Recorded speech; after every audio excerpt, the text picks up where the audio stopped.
बिल्कुल देखिए इस वीडियो को पूरा देखना है कि इंटरेस्टिंग वीडियो को दिखाएंगे, देखकर मजा आने वाला है। देखो सबसे पहले पवन सिंह के छोटे भाई का शादी हो रहा है, तो सबको पता ही होगा 5 तारीख है आज, और भटक सिंह का शादी है। पवन सिंह ने वीडियो कॉल भी बात किया, लेकिन वहाँ पे जब चर्चाएं चलने लगी कि पवन भैया कहे नहीं आ रहे हैं, तो इस पर पवन सिंह के एक बड़े भाई ने बहुत ही इंटरेस्टिंग जवाब दिया।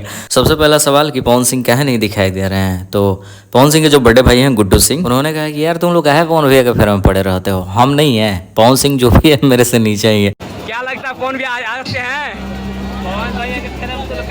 बिल्कुल बिल्कुल ना आप पावर स्टार है, बिल्कुल देखिए तो देखो इस बात से क्लियर हो गया कि जो भी है, डिम्पल सिंह भी कह रही है कि पवन सिंह आ रहे हैं चाहे जा रहे हैं, पवन सिंह के बड़े भाई ने भी क्लियर कर ही दिया। तो जो लोग भी होप लगाए बैठे हो कि पवन सिंह पहुंचने वाले हैं, एकदम अपने होप को ख़त्म कर लो, पवन सिंह नहीं पहुंचने वाले हैं। कट टू कट क्लियर बातें हो रही है।